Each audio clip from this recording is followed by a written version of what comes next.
De retour au fil week-end et bienvenue au fil techno. Chaque semaine, Steve Lepage et moi, on vous présente les incontournables de la culture nerd. Jeux vidéo, films, séries, de quoi vous garder divertis toute la semaine. Ok, c'est parti.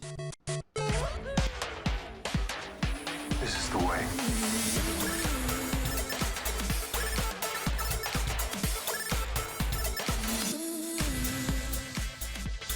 Joaquin Phoenix va reprendre son rôle du Joker dans la suite du film de Todd Phillips. C'est le réalisateur lui-même qui l'a annoncé sur son Instagram en publiant la page couverture du script.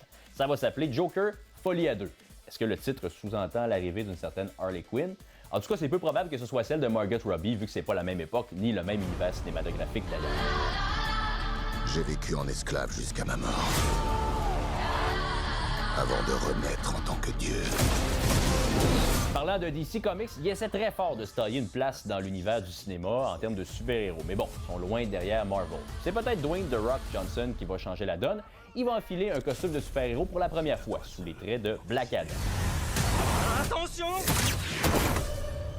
Est-ce qu'il vient d'attraper une roquette? Il a attrapé une roquette. Dans les comics de DC, Black Adam, c'est l'ennemi juré d'un autre personnage qui a été porté au grand écran, Shazam. Ça sort au cinéma le 29 juillet. Michael Morbius, découvre celui que tu devrais être. Le méchant. Le moins qu'on puisse dire, c'est que Morbius, ça n'a pas été un film qui a eu un grand succès au box-office. En plus, il a été démoli par les critiques, 17% sur Rotten Tomatoes. Et Sony a eu la fausse bonne idée de le ressortir en salle. C'est parce qu'il y a eu une campagne de mimes virale sur le web qui demandait de revoir Morbius et qui disait que c'était le meilleur film au monde, évidemment de façon sarcastique. Sauf que la stratégie marketing de Sony n'a pas porté vraiment fruit, seulement 300 000 au box-office le week-end dernier. Ben c'est ça qui arrive quand ton film manque de mordant. On savait déjà que le prochain Call of Duty, ça allait être Modern Warfare 2, qui est la suite directe de Modern Warfare en 2019. Et là, on a eu droit à une bande-annonce. Les fans de Metallica vont être servis parce qu'on a choisi le riff de Wherever I May Roam pour accompagner la bande-annonce.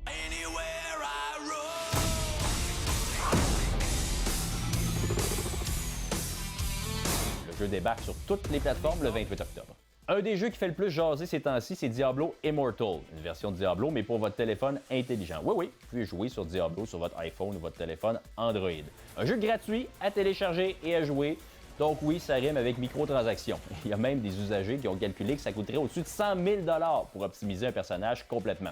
Par contre, je vous rassure, ça fait des dizaines d'heures que je joue, je suis passé le level 50 et j'ai toujours pas mis un sou, donc j'en ai vraiment pour mon argent. C'est le cas de le dire avec Diablo Immortal. Et jusqu'à maintenant, j'ai pas ressenti à aucun moment qu'il y avait un mur qui me forçait vraiment à payer. Alors je vous le recommande, c'est un des meilleurs jeux mobiles auxquels j'ai joué. Je termine avec les suggestions de la semaine, comme à chaque semaine.